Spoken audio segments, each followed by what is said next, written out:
दोस्तों नमस्कार। आज अपन पढ़ेंगे कोशिका विज्ञान। कोशिका विज्ञान में हमें कोशिकांगों के बारे में पढ़ना है। जो कोशिकांगों को आज हम पढ़ेंगे वो है लाइसोसोम, राइबोसोम, सेंट्रोसोम और रिक्तिका। दोस्तों इन कोशिकांगों के बारे में हमें किन बिंदुओं को पढ़ना है, हमें किन बातों को याद रखना है ताकि इन कोशिकांगों से जुड़े हुए क्वेश्चन हमारे एग्ज़ाम में हम सॉल्व कर सकें। दोस्तों जहाँ तक कि कोशिकांगों की बात है तो हमने कोशिका के बारे में अभी तक जो कुछ भी पढ़ा हुआ है लगभग उसी से रिलेटेड है, तो हमें उन्हें रिलेट करके पढ़ना है ना। तो हेडिंग डालिए कोशिकांग। क्या कोशिकांग। दोस्तों इन कोशिकांगों में हमें जो शुरू बात करनी है वो है लाइसोसोम से। तो हेडिंग डालिए लाइसोसोम।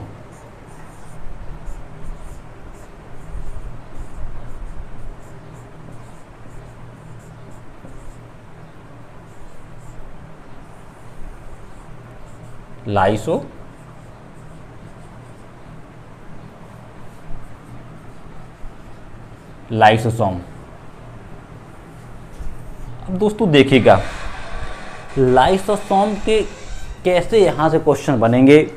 जैसे लाइसोसोम की खोज किसने करी, लाइसोसोम के कार्य क्या हैं और उन कार्यों के आधार पर लाइसोसोम के अन्य क्या नाम निर्धारित किए गए, लाइसोसोम का कोशिका के क्षेत्र में क्या योगदान है, हमें इन सब तमाम बातों को इसमें समझता है। दोस्तों अगर हम वहीं खोज की बात करें तो एक वैज्ञानिक हुए जिनका नाम है क्रिश्चियन डी डुबे। दोस्तों इन्हें लाइसोसोम का खोजकर्ता कहा जाता है।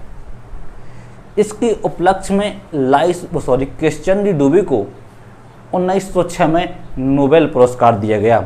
हमें इस प्रकार से रेट करना है। देखिएगा हमने पढ़ा लाइसोसोम की खोज, ये भी लिखा क्रिश्चियन डी डुबे। क्रिश्चियन डी डुबे। देखिएगा अब हमें थोड़ी इनके बारे में सोचना है।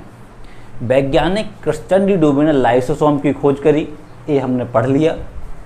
अगर हम विविध की बात करें, जब नोबेल पुरस्कार पढ़ेंगे हम तो उसमें भी पाएंगे कि 1906 में, कब 1906 में वैज्ञानिक क्रिश्चियन डी डुबे को लाइसोसोम के उपलक्ष्य में नोबेल पुरस्कार दिया गया। क्या दिया गया 1906 में? नोबेल पुरस्कार।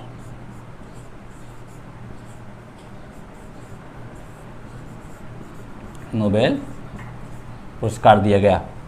इस प्रकार से हमें क्वेश्चन रेट करना है ना।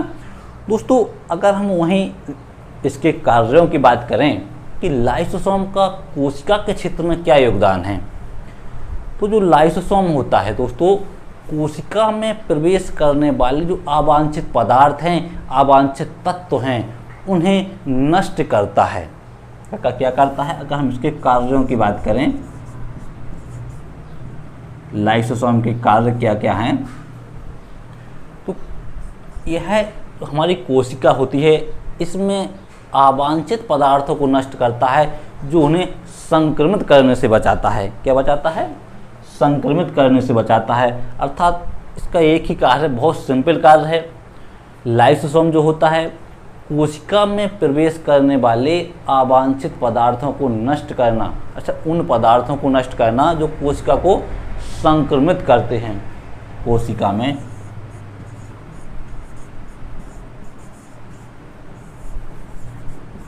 में प्रवेश करने वाले अवांछित पदार्थों को नष्ट करना। क्या काम रहता है? अवांछित पदार्थों को नष्ट करना। दोस्तों वैसे अगर हम लाइसोसोम की बात करें कि इनमें 24 प्रकार के एंजाइम पाए जाते हैं जिनके माध्यम से लाइसोसोम का निर्माण होता है, और उन्हीं एंजाइम की सहायता से यह उन अवांछित पदार्थों को नष्ट करता है। दोस्तों कितने प्रकार के एंजाइम हैं? 24 प्रकार के, 24 प्रकार के एंजाइम। हमें उन एंजाइमों के नाम पता होने चाहिए जो अत्यधिक चर्चित में रहे हैं, है ना। अगर हम उन एंजाइमों की बात करें जो वर्तमान में स्थिति में कोशिकाओं के खोजों से संबंधित अत्यधिक चर्चित रहे हैं, है ना, तो उनमें से एक तो है हाइड्रो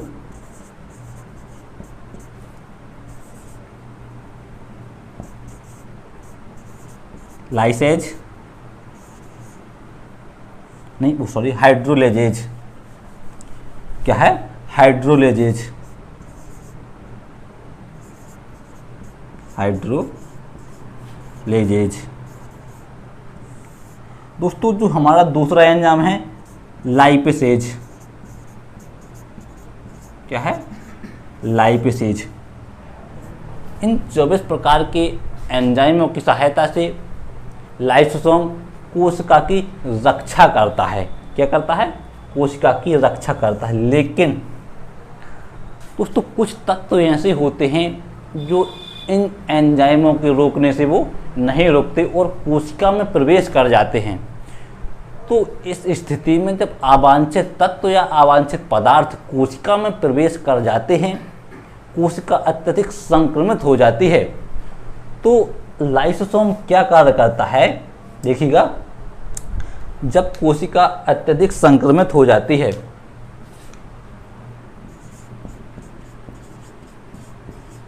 कोशिका संक्रमित जब हो जाती है, तो इस स्थिति में कोशिका में एक एंजाइम का निर्माण होता है। उस एंजाइम का नाम है हाइड्रोलाइटरेट। क्या एंजाइम है? उस एंजाइम क्या नाम है? हाइड्रोलाइटरेट। दोस्तों यह हाइड्रोलाइटरेट नामक एंजाइम कोशिका को संक्रमित करने वाले तत्वों को नष्ट करता है। क्या करता है? जब कोशिका अत्यधिक संक्रमित हो जाती है तो इस स्थिति में लाइसोसोम में एक एंजाइम का निर्माण होता है। ध्यान रखिएगा, ये 24 प्रकार के जो एंजाइम हैं, इन एंजाइमों की सहायता से लाइसोसोम बनता है।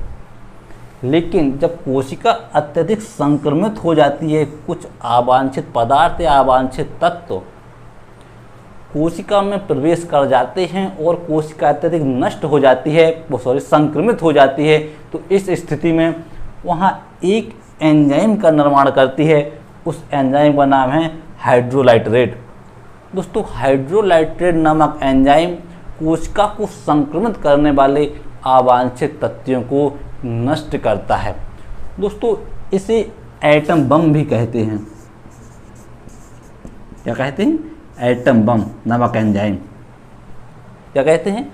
एटम बम कहते हैं। दोस्तों अगर वहीं कोशिका के हम अन्य नामों की बात करें जहाँ से क्वेश्चन पूछा गया है, क्योंकि एग्जामिनर जो होता है वो डायरेक्टली क्वेश्चन नहीं पूछता है, घुमा फिरा के क्वेश्चन पूछता है। तो हमसे किस प्रकार से क्वेश्चन पूछेगा? अगर हम इसके अन्य नामों की बात करें तो देखिए इसके अन्य नाम क्या हो सकते हैं। दोस्तों यहाँ पदार्थों का नष्ट होना अर्थात पदार्थों का खत्म होना, है ना, तो इसे क्या कहेंगे? आत्महत्या की थैली। क्या कहेंगे इसे?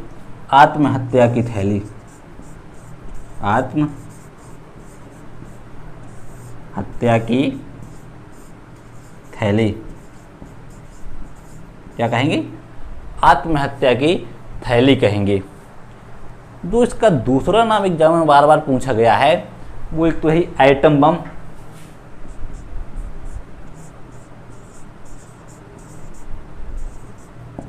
Atom bomb. दोस्तों एक और, जब यह कोशिका को संक्रमित होने से बचाता है लाइसोसोम, तो उसे क्या कहेंगे? कोशिका का संरक्षक अंग, अर्थात यह कोशिका की रक्षा करता है। क्या कहेंगे? कोशिका का संरक्षक अंग, कोशिका का संरक्षक अंग कहेंगे। दोस्तों एक और क्वेश्चन पूछा गया है, ये पूछा गया है कि कोशिका का हाउस कीपर किसे कहा जाता है। एक्चुअली में कीपर का अर्थ क्या होता है, अगर अपन क्रिकेट क्षेत्र की बात करें, फुटबॉल क्षेत्र की बात करें, तो बॉल को रोकना, अर्थात किसी भी क्षेत्र में किसी भी चीज़ का विरोध करना ही कीपर कहलाता है। जो विरोध करे उसे क्या कहते हैं? कीपर कहते हैं, है ना। उसी प्रकार लाइसोसोम कोशिका में प्रवेश करने वाले अवांछित पदार्थों को रोकता है, तो उसे क्या कहेंगे? कोशिका का हाउस कीपर कह सकते हैं। देखिएगा, कोशिका का हाउस कीपर क्या कहते हैं? कोशिका का हाउस कीपर कह सकते हैं। दोस्तों जो एंजाइम है ना, थोड़ी अटपटे से नाम है, पढ़ना थोड़ा टफ है। वैज्ञानिक होती, साइंस होती है, पढ़ना इसे आसान नहीं होता, लेकिन इसे आसान बनाया जाता है एक दूसरे से कनेक्ट करके। तो कनेक्ट करने का अपना खुद का तरीका होना चाहिए कि हमें किस प्रकार से कनेक्ट करना है ना, एक दूसरे को रिलेट करना है। जैसे क्रिश्चियन डुबे, इसके बारे में हम क्या रिलेट कर सकते हैं ना, तो हमें सोचना है कि उन्होंने लाइसोसोम की खोज करी, वो 1906 में नोबेल पुरस्कार दिया गया। अब जो लाइसोसोम है, अब हमें इसके बारे में क्या सोचना है? हम सोचना है जब लाइसोसोम है, इनने इसकी खोज करी, तो इन्होंने इसके कार्य भी निर्धारित करे। तो इसके कार्य क्या हो सकते हैं? एक्चुअली में एक कोशिका में पाया जाता है, आपको भली भांति पता है।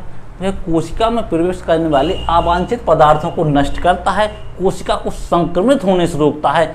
ये इसका कार्य हो गया। बहुत आसान भाषा में सुनिएगा। अब किन के माध्यमों से नष्ट करता है? ऐसे एक्चुअली में जो लाइसोसोम होता है, इसमें एंजाइम पाए जाते हैं। एंजाइमों की संख्या कितनी है? 24 प्रकार के एंजाइम पाए जाते हैं। हमें वे एंजाइम याद होनी चाहिए जो वर्तमान में चर्चित रहे हुए हैं, है ना।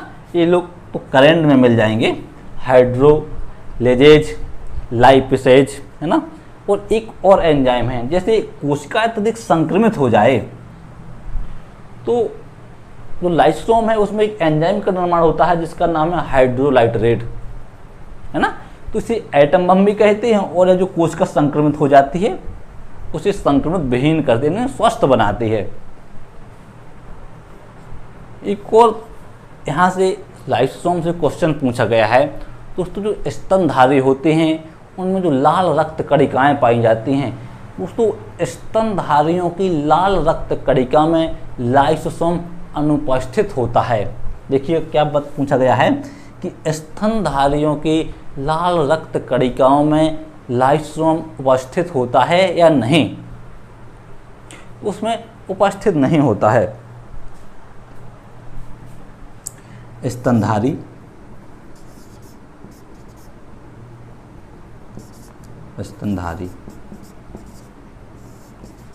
स्तनधारियों की लिख लेना, स्तनधारियों की लाल रक्त कणिकाओं में लाइसोसोम अनुपस्थित होता है। तो ये सब चीज़ें हैं जो हमने लाइसोसोम से संबंधित पढ़ी हैं। इसके बाद जो हमारा नेक्स्ट हेडिंग डालिए, राइबोसोम।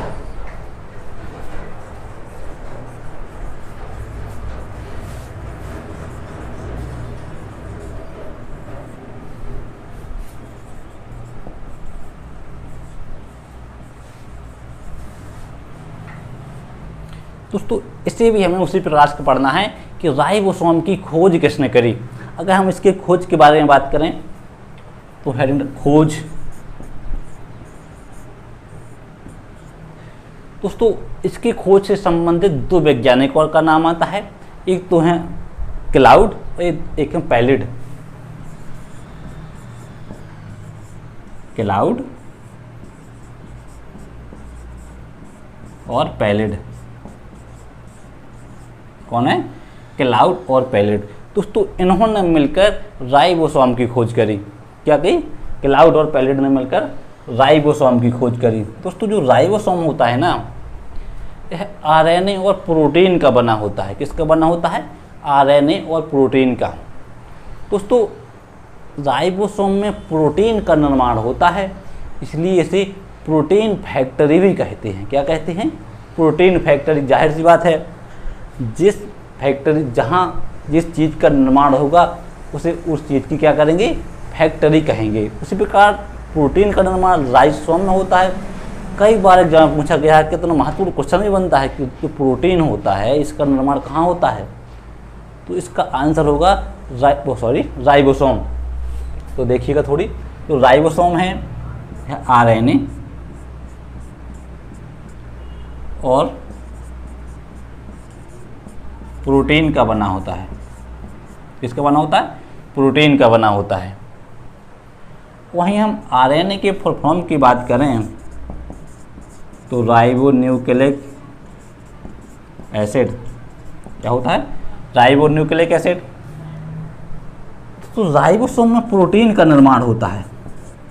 प्रोटीन का निर्माण, प्रोटीन का निर्माण कहाँ होता है? राइबोसोम में होता है, इसलिए इसे प्रोटीन फैक्ट्री भी कहते हैं। क्या कहते हैं? Protein factory.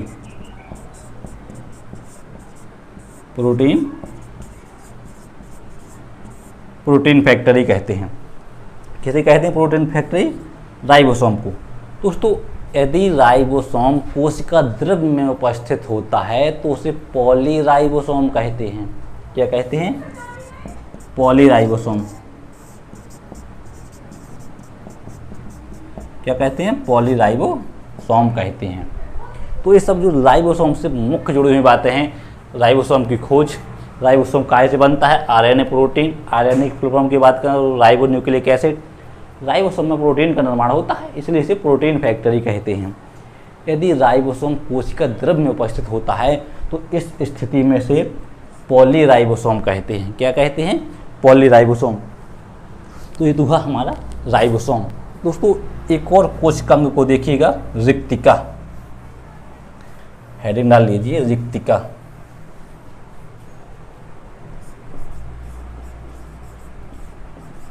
है नहीं? रिक्तिका। दोस्तों रिक्तिका की खोज किसने करी? एक वैज्ञानिक हुए, इनका नाम हमने पहले भी पढ़ा है, सुना भी है। इनका नाम है ल्यूवेनहॉक। देखिएगा, खोज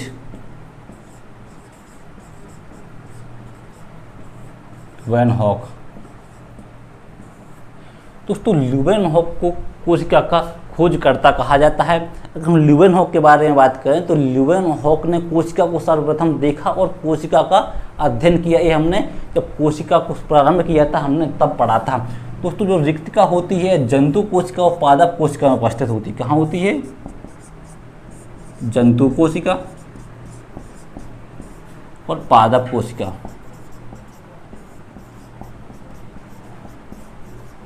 यह दोनों में उपस्थित होती है। अगर हम जंतु कोशिका की बात करें दोस्तों, जंतु कोशिका में रिक्तिकाएं छोटी छोटी होती हैं, अधिक संख्या में होती हैं।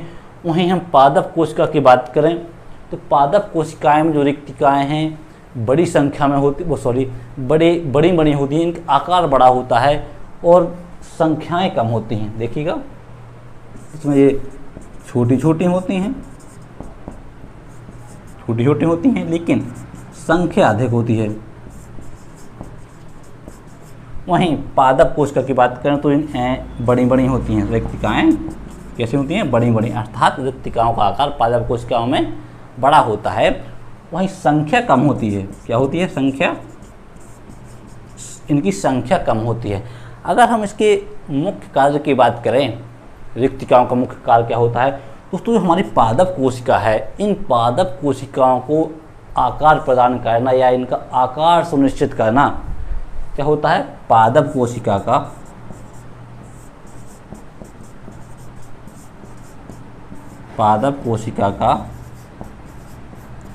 आकार प्रदान करना। पादप कोशिका का जो आकार होता है उसे सुनिश्चित करना, उसकी संरचना सुनिश्चित करना। दोस्तों एक और होता है रिक्तिका झिल्ली। क्या होता है? रिक्तिका झिल्ली। जो रिक्तिका झिल्ली होती है इसका एक नाम निर्धारित किया गया है, टोनोप्लास्ट। दोस्तों टोनोप्लास्ट भी एग्जामों में पूछा गया है कि रिक्तिका झिल्ली को क्या कहते हैं, तो उसे कहते हैं टोनोप्लास्ट। क्या कहते हैं? रिक्तिका झिल्ली को टोनोप्लास्ट कहते हैं। एक बार उसे जल्दी देख लीजिएगा। रिक्तिका की खोज ल्यूवेनहॉक, हमने पहले ही पढ़ा। जंतु कोशिका, पादप कोशिका अर्थात दोनों कोशिकाओं में प्रस्तुत होती है। जंतु कोशिका में इनका आकार छोटा होता है, पादप कोशिका में इनका आकार बड़ा होता है। संख्या जंतु कोशिका में इनकी अधिक होती है, पादप कोशिका में इनकी संख्या कम होती है। जो इसका मुख्य कार्य होता है दोस्तों, पादप कोशिका को आकार प्रदान करना, पादप कोशिका की संरचना निर्धारित करना। जो रिक्तिका झिल्ली होती है उसे टोनोप्लास्ट कहते हैं। क्या कहते हैं? टोनोप्लास्ट कहते हैं। तो एक हेडिंग डालिएगा सेंट्रोसोम। सेंट्रोसोम, इसे तारक काय भी कहते हैं। क्या कहते हैं?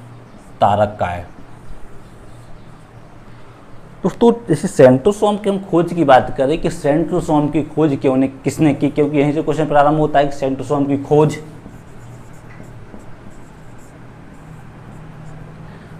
एक वैज्ञानिक हुए जिनका नाम है बोबेरी। दोस्तों बोबेरी महोदय ने सेंट्रोसोम की खोज करी।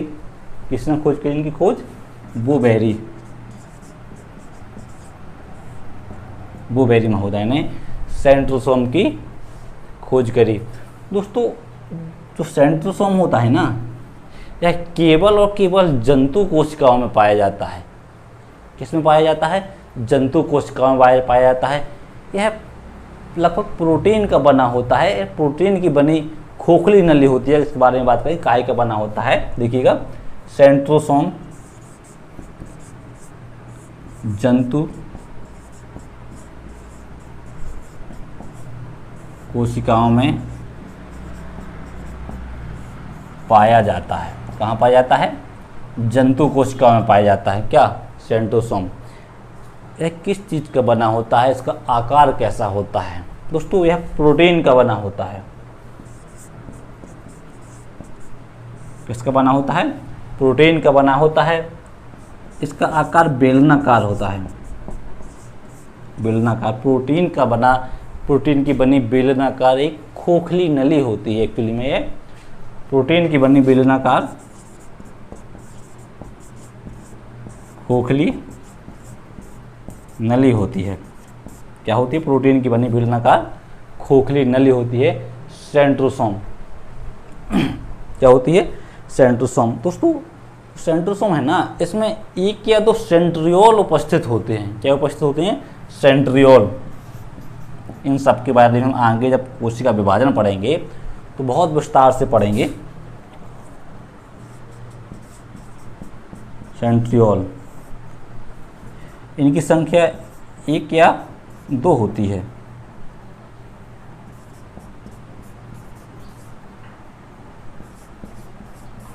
देखिएगा, हम एक बार सेंट्रियोल से ज़्यादा तो नहीं है कि इसके बारे में ज़्यादा नहीं पढ़ना है। देखिएगा, ये मुख्य बात है, हमें वही चीज़ें देखना है। जैसे सेंट्रोसोम की खोज किसने करी, सेंट्रोसोम का आकार क्या क्या क्या होता है, सेंट्रोसोम कैसे बना होता है ना।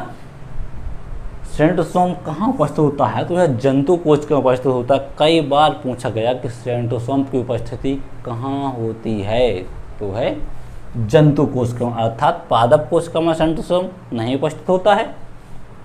तो ये तो हुआ हमारा कोशिकांग।